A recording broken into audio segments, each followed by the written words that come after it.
শুরু করছি বাংলা সাম্মানিক তৃতীয় ষান্মাসিকের ক্লাস। আগের দিনের ক্লাসে আমরা অলংকার সম্পর্কে একটা সামান্য ধারণা তৈরির চেষ্টা করেছিলাম।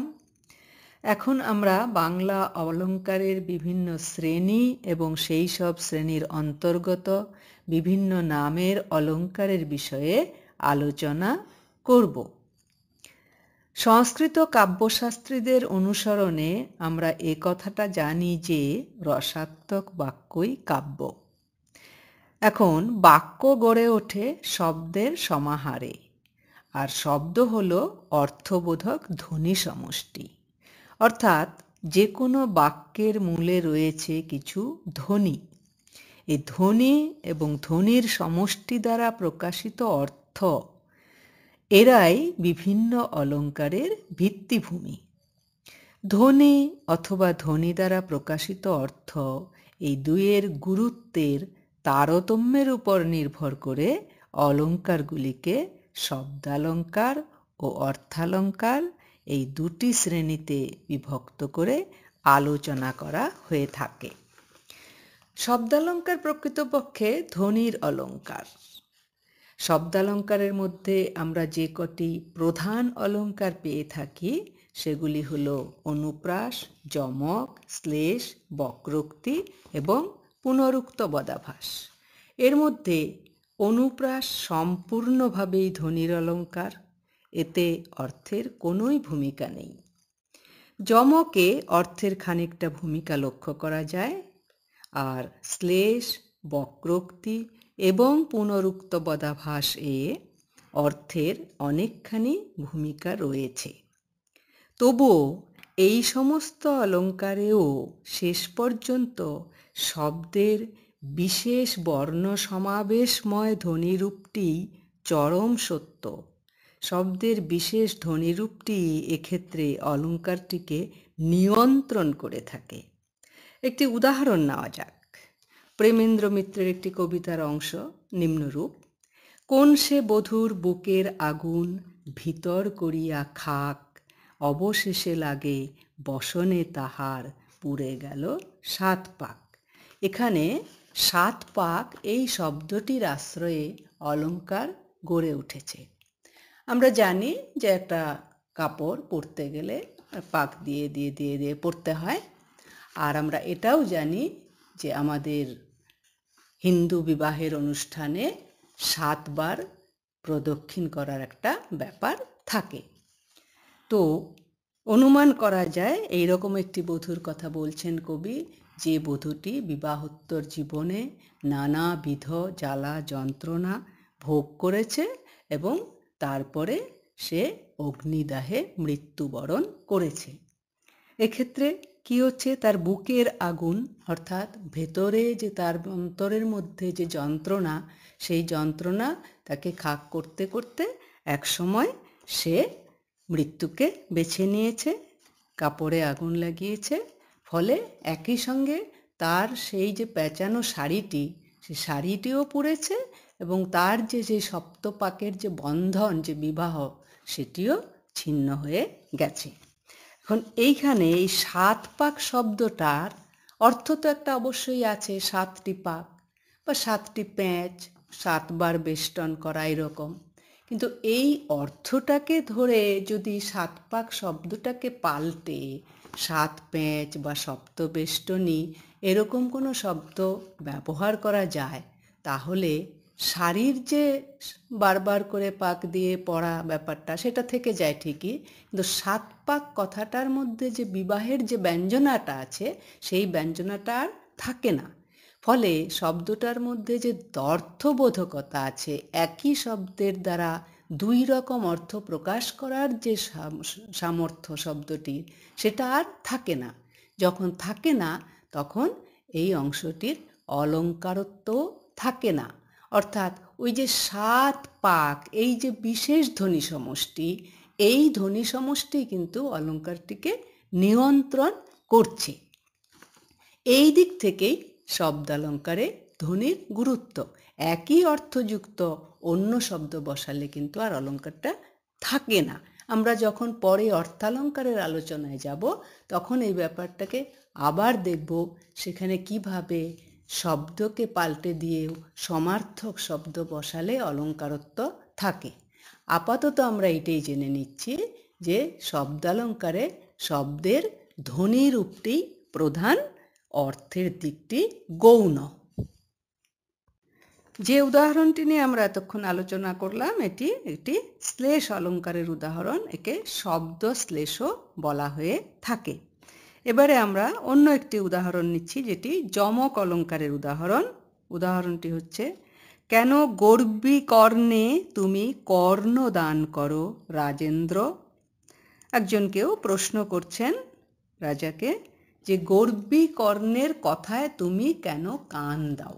এখানে প্রথম কর্ণ হচ্ছে মহাভারত খ্যাত সেই বিখ্যাত বীর কর্ণ, আর দ্বিতীয় কর্ণের অর্থ হচ্ছে কান দেওয়া মানে গুরুত্ব দেওয়া, শোনা, গুরুত্ব দিয়ে শোনা।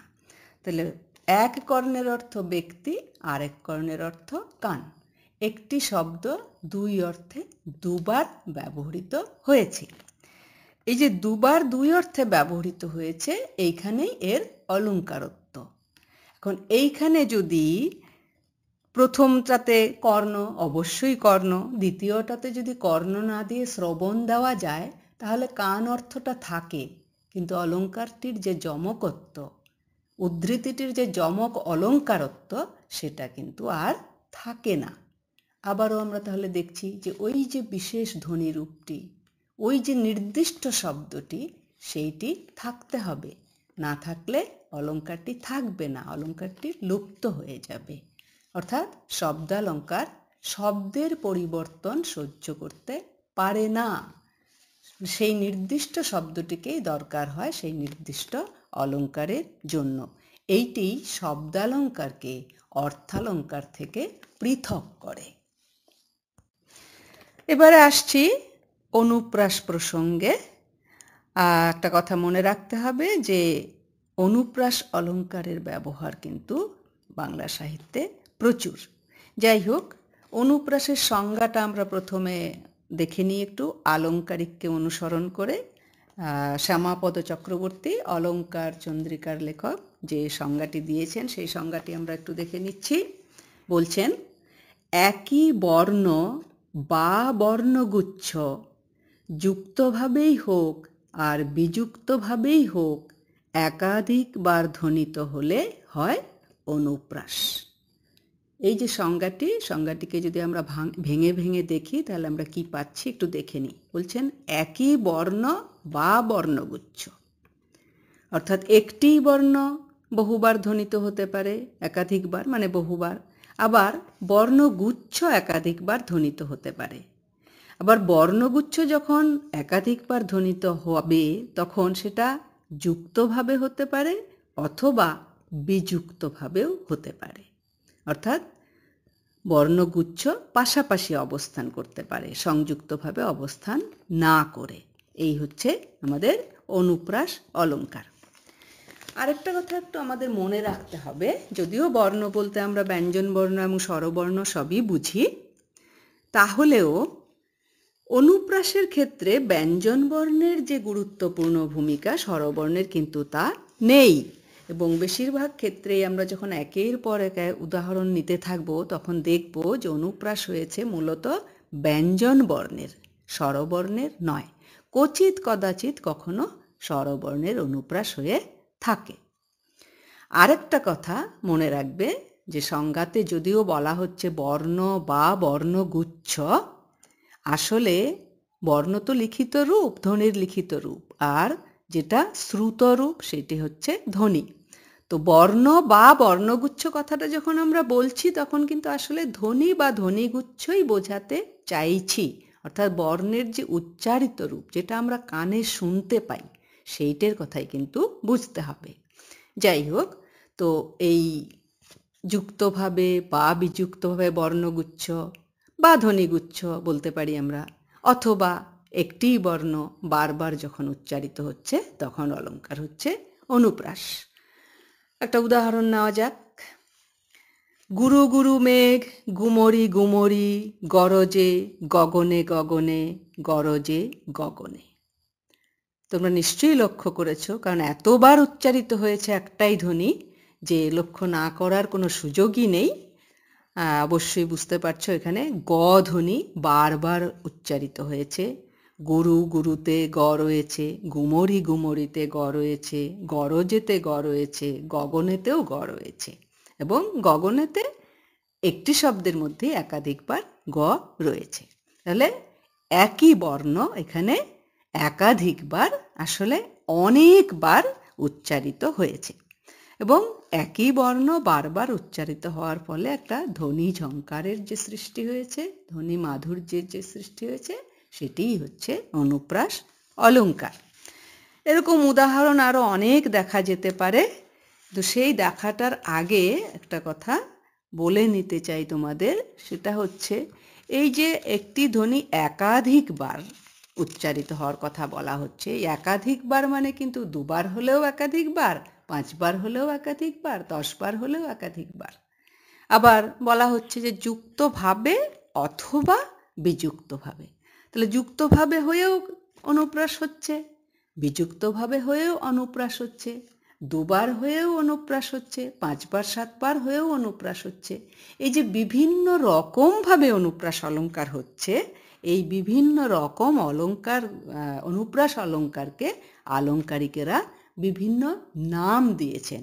সেই নামগুলো আমরা আস্তে আস্তে জেনে নেব। জেনে নেওয়ার আগে যেটা জানবো সেটা হচ্ছে যে অনুপ্রাস অলঙ্কারকে আলঙ্কারিকেরা প্রধানত 3টি ভাগে ভাগ করেছেন। সেগুলি হলো অন্তানুপ্রাস, বৃত্তানুপ্রাস এবং ছেকানুপ্রাস। এর মধ্যে আবার আজকের আলোচনাটা আমরা এখানে শেষ করি। পরের ক্লাসে আমরা আবার অনুপ্রাসের বিভিন্ন বিভাগগুলো নিয়ে আলোচনা